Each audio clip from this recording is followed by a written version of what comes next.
Bonjour, bienvenue sur la chaîne de Tom Lawless. Ça, c'est juste un petit update concernant le CERN et les tremblements de terre et des lignes géomagnétiques que j'ai expliqué dans mon dernière vidéo, que vous pouvez voir sur mon chaîne. Également, je vais mettre dans la description, un lien dans la description, comme ça vous pouvez regarder pour l'information derrière. C'était qu'on avait, j'ai fait une carte il y a 2003 avec les lignes énergétiques qui couvrent notre planète.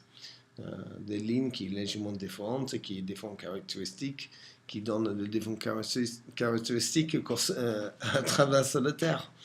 Voilà, la vidéo que j'ai faisais, c'était concernant un monsieur sur YouTube qui parlait que CERN il fait manipulation de le champ magnétique de la Terre. Je crois que ça c'est très faisable. Est-ce qu'il fait ou pas? Ça c'est une question qu'il faut demander CERN. Peut-être il ne sait même pas qu'il est en train de le faire. Il fait ses expériences et que voilà, peut-être il ne sait pas qu'il est en train de faire cette genre de choses et j'espère que au moins qu'il va observer qu'est-ce qu'il fait, quel danger qu'il mette les gens dedans.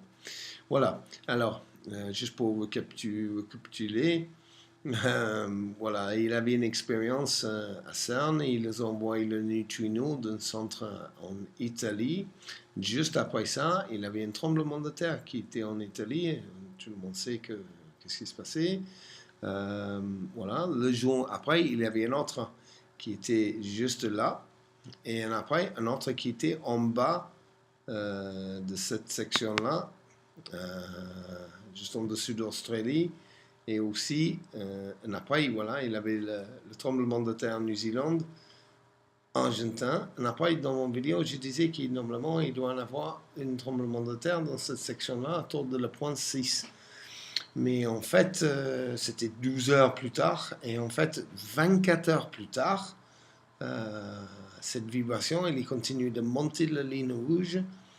Et ça s'est créé une remontée sur la ligne, parce que la ligne jaune, il fait ouest-est, et la ligne rouge, il fait est-ouest, pardon, et la ligne jaune, il fait ouest-est, voilà. Et qu'il avait un rechargement dans le système, exactement qu'est-ce qui se passait là, que la ligne bleue, l'énergie suivait la ligne plus claire, il vive sur la ligne bleue foncée, et qu'il fait un rechargement dans cette direction vers le point 7, et que, voilà, c'est la même chose qui vivait en Japon. Moi, comme je disais, je croyais que c'était dans cette section-là, 12 heures après cela, mais en fait, c'était 24 heures plus tard que c'est arrivé là. J'avais plus ou moins, c'était que j'ai pas vu l'énergie, j'ai pas palpé l'énergie jusqu'en Japon. Voilà. Une chose qui est plus intéressante, et ça c'est par rapport de le rythme, de le va-et-vient, des choses comme ça, de l'énergie de la Terre, l'énergie de nous-mêmes. Alors, qu'est-ce que j'ai? J'ai une carte qui vient de USGS qui tu peux trouver tous les tremblements de terre qui se passent en général. Ils ne sont pas toujours 100% fiables, mais en même temps, c'est qu'il fait un travail très bien. Voilà, le premier tremblement de terre, ça c'était en Italie. Après ça, on avait une en Chili, en Sud-Amérique. C'est exactement presque même le même point que cela. Ça veut dire qu'on avait première Italie, après c'était en Chili, après Chili, il avait le Japon. Hein? Et après, et le tremblement de terre aussi, on avait sur la Nouvelle-Zélande. Nouvelle-Zélande, il charge, pour plusieurs tremblements de terre, jusqu'au moment que ça s'est rejeté vers Argentin. Et après, on avait le dernier qui était hier, pour ce matin, le tremblement de terre au Japon. Si on regarde par rapport de la ligne, en fait, l'énergie, il est fait comme ça, directement Italie, Chili, Chili, Japon, Japon, Nouvelle-Zélande. Là, il est resté changé. Après, retourner en Argentine et retourner ça. Il a complété ce cercle comme ça. Ouais, ça veut dire que c'est comme CERN, je ne sais pas si vous connaissez. CERN, c'est deux cercles deux molécules ou deux particules qui tournent dans le sens opposé l'une de l'autre. Et au moment de l'autre, il fait exploser ça, les deux particules. Et c'est la même chose, il est rajouté cette vibration dans le système et que c'est tourné dans ce système comme ça. Ouais. Il faut dire qu'il y avait un autre qui, juste après le Japon, qui était là, et aussi le Nouvelle-Zélande qui était un peu secoué encore. Je crois, ouais, le prochain tremblement de terre, s'il va en avoir une, parce que s'il faut regarder, par exemple le soleil, on est cette truc coronal qui commence à vivre notre face, qui va créer beaucoup de vibrations très solides, très lourdes dans la direction de la Terre, et qu'on peut en avoir un tremblement de terre dans cette section-là, numéro 24,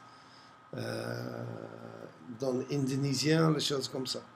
Je crois que ça peut être entre le 5 et le 6, 5 et 6 et demi.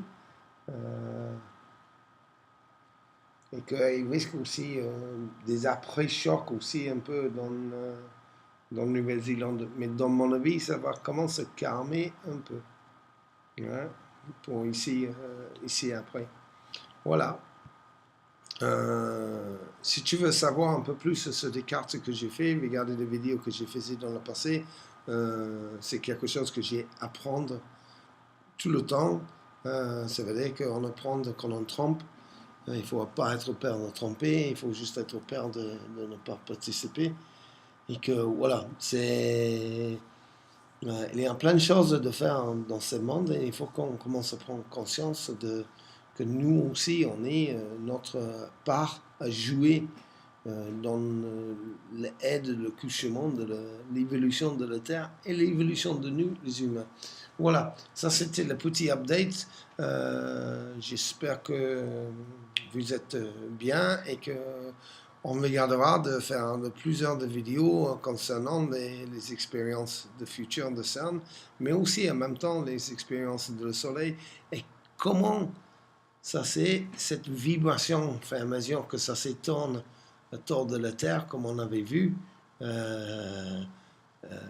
comment ça s'est fait, les effets sur les humains, le comportement des humains et aussi peut-être, pourquoi pas, la maladie. Voilà. À bientôt. Point facile, toujours Tom.